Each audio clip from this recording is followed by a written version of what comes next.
আসসালামু আলাইকুম। আলহামদুলিল্লাহ, আজকে একটা দারুণ বিষয় নিয়ে এবং খুবই গুরুত্বপূর্ণ একটা বিষয় নিয়ে কথা বলবো। বিষয়টা আমাদের ব্যক্তিগত জীবনে খুবই প্রভাব ফেলবে। বিষয়টা হচ্ছে মৃত্যু অনিবার্য। আমরা চাইলেও এই মৃত্যুকে কখনোই ঠেকাতে পারবো না। এই কথা আমাদের না, মহান আল্লাহ তাআলা নিজে এই পবিত্র কুরআন মাজিদের সূরা আল ইমরানের 185 নম্বর আয়াতে বলেছেন, কুল্লু নাফসিন যায়কাতুল মাউত। এর অর্থ হচ্ছে প্রত্যেক প্রাণীকে নিশ্চয়ই মৃত্যুর স্বাদ গ্রহণ করতে হবে। তাই আমরা চাইলেও মৃত্যুকে ঠেকাতে পারবো না। পাশাপাশি আমরা যখন মৃত্যুর পরবর্তী ধাপে পৌঁছাবো কবরে, তখন আমাদের যে আমলের পথ সেটা সম্পূর্ণরূপে বন্ধ হয়ে যাবে। আমরা চাইলেও আর ইবাদত করতে পারবো না বা আমাদের প্রার্থনাও কবুল হবে না। তখন আমাদেরকে মাত্র তিনটা জিনিস সহায়তা করতে পারে। মানে মানুষের মৃত্যুর পর সব পথ বন্ধ হয়ে যায়, মাত্র তিনটা জিনিস তার কিয়ামত পর্যন্ত চাই। তিনটা জিনিসের প্রথমটা হচ্ছে নেককার সন্তান বা সুসন্তান। আপনি মৃত্যুবরণ করবেন, আপনার সুসন্তান যদি থাকে সে আপনার জন্য দোয়া করবে বা প্রার্থনা করবে। 2 নাম্বার হচ্ছে দান বা সদকা করা।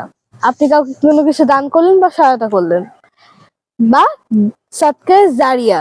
এর অর্থ হচ্ছে সেই জিনিসটার মাধ্যমে বা আপনি যেটা তাদের সহায়তা করেছেন সেটা প্রবহমান থাকবে দীর্ঘদিন ধরে। যেমন আপনি একটা চাইলে মসজিদ নির্মাণ করতে পারেন, মুসল্লিরা সেখানে সালাত আদায় করবে, সওয়াব আদায় করবে, সেই আমলের বা সেই সওয়াবের কিছু অংশ আপনি কবরে বসেও পাবেন। তারপর হচ্ছে টিউবওয়েল বসালেন মানুষের পানি খাওয়ার জন্য, আপনার গ্রামে একটা টিউবওয়েল বসাতে পারেন, মানুষ যে পানি খাবে যে সেই সওয়াব আপনি পাবেন। এমনকি আমি যে আপনাদের তিনটা বিষয় সম্পর্কে অবগত করছি, এই সওয়াব আমার মৃত্যুর পর আমি কবরে বসে পাবো। সো আরেকটা 3 নম্বর যে বিষয় সেটা হচ্ছে আলোকিত জ্ঞান, মানুষের জ্ঞান উপহার দেওয়া বা জ্ঞান সম্পর্কে অবগত করা। আপনি ধরেন কোরআন পড়তে জানেন, আরেকজন জানে না, আপনি তাকে কোরআন পড়া শেখালেন বা আরেকজনকে কোরআন পড়া বোঝালেন, সে ওই কোরআন পড়ার মাধ্যমে সে ইবাদত করবে, সেই ইবাদত বা সেই আমলের কিছু অংশ আপনি পাবেন।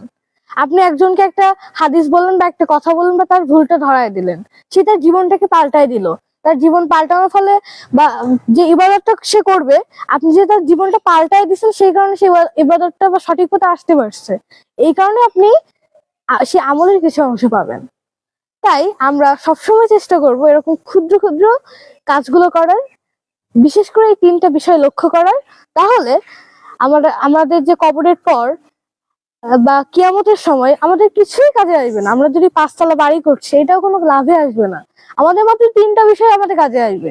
ওই 3টা বিষয় আমরা যথাযথভাবে মেনে চলার চেষ্টা করব, মেনটেন করার চেষ্টা করবো ইনশাআল্লাহ। আলহামদুলিল্লাহ।